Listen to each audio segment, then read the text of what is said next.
Hello guys, welcome back to new blog. तर आज day 11। तर विषय असा आहे की आज आपला सेल पूर्णपणे एवढा झालेला आहे, एवढा 2000 तुम्हाला उलट दिसत 2800 रुपये आपला प्रॉफिट झालेला आहे।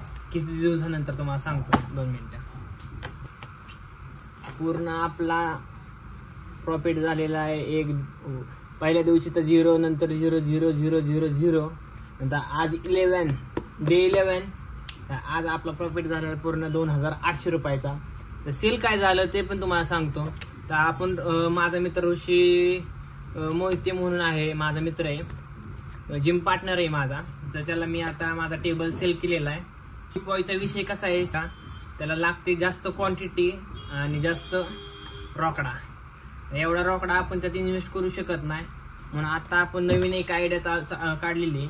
ते तर करायचंच आहे टिपॉयचं, पण त्यासाठी आपल्याला जास्त भांडवल लागेल, जास्त पैसा लागेल। त्यासाठी ते मी थोडे दिवस थांबवलेलं आहे, पण कॉन्टॅक्ट तर झालेले आहेत आपले बऱ्यापैकी। ते मी कधी पण करू शकतो ज्यावेळेस माझ्याकडे पैसा येईल तेव्हा।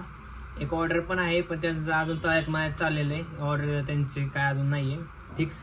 आपण नवीन एक बिझनेस चालू केलेला आहे, त्यासाठी पैसा कमी आणि पैसा कमी लागणार पण पैसा जास्त मिळणार, असं आपल्याकडे आयडिया आहे। तर तुम्हाला आता माहितीच असेल, तुम्ही जर दुकानात कुठल्या पण गेला तर 5 रुपयाचा काजू, 5 रुपयाचा बदाम, 5 रुपयाचं कुठं किशमिश, काय काय काय असेल ते 5 रुपयाचं आपण घेतोच। 5 रुपयाचे शेंगदाणे, कुठं काय आपण स्टार्टअप असं करायचं आहे की आपण आता एक अर्धा किलो, नाही तर एक अर्धा किलो आपण सगळं आणणार आहे। काजू, बदाम, नंतर शेंगदाणे, नंतर असे काय काय पदार्थ लागतात आपल्याला खायला रोजच्या जीवनात, ते आपण आणणार आहे अर्धा किलो, नाही तर 1 किलो।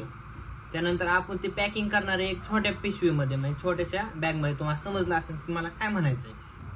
त्यात आपण पॅकिंग करणार आणि ती पॅकिंग करून होलसेलमध्ये आपण दुकानदारांना विकणार। त्यात आपल्याला 1 रुपया राहिना का, नाही तर अर्धा रुपया राहिना का, प्रॉफिट तर होणारच आहे थोडा का होईना। ते हळूहळू करत आपण थोडंसं मोठं करूयात होलसेलमध्ये, पण आपण स्टार्टिंग छोट्यापासून स्टार्ट करू की पैसे कमी लागतील आणि प्रॉफिट जास्त होईल, अशा पद्धतीने आपण चालू करूयात। कुठली पण गोष्ट करायची म्हणली की डायरेक्ट काहीच मिळत नाही। त्यासाठी आपल्याला टाइम, वेळ आणि संयम ठेवावाच लागेल। त्यासाठी आपण ही छोटा बिझनेस चालू करूयात। काय त्यात लाज वाटू नाही वाटू, काय मला कोणी काय म्हणू द्या, मला नाही काय फरक पडत, पण आपण ते चालू करूयात बिझनेस, काही विषयच नाही। चला तसंच आपण आता त्याची क्वांटिटी काढूयात। हॅलो गाईज, तर आता आपल्याकडे टोटल आहे 2800 रुपये, एवढे आपला प्रॉफिट नाहीये। यात आपण इन्व्हेस्टमेंट पण केलेली, त्यातून हा म्हणजे हे तयार झालेलं आहे आपलं भांडवल थोडक्यात। तर आपण काजू आणि बदाम, काजू आपण 1 किलो घेऊयात केजी, आणि बदाम पण आपण 1 केजी घेऊयात, होलसेलमध्ये घेऊयात। आणि याचा आपण किती ग्राम, एक 5-5 ग्राम मध्ये पॅकेजिंग करायची। आणि जरी आपले 100 ग्रॅमचं किती कॅल्क्युलेटर होतंय बघायला लागेल। बरं जाऊन द्या गायज, 5-5 ग्रॅम घ्यायचं का काय घ्यायचं ते आपण नंतर बघूयात। तर स्टार्टिंगला आपल्याला लागणाऱ्याला खर्च किती, तर बघूयात। लागणारा खर्च ही आपल्याकडे 2800, म्हणजे 2000 रुपये आपले गृहीत आपल्याला काजू बदाम आणायला जातील। त्यानंतर आपल्याला लागते अजून किती रुपये, मशीन घ्यायची आपल्याला, जी प्रिंट जी आपण काजू बदामी पॅक करणार आहे त्याची मशीन घ्यावी लागेल आपल्याला।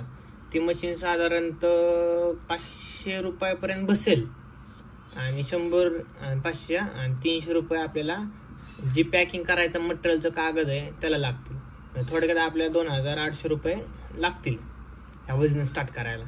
आणि ही बिझनेस आपण खूप मोठा करूयात, पण त्यासाठी आपल्याला टाइम लागेलच। तर भेटूयात आपण नेक्स्ट ब्लॉगमध्ये, त्यात आपण सगळे पूर्णपणे डिटेलमध्ये आपण माहिती घेऊयात आणि मटेरियल घेऊयात त्याचं।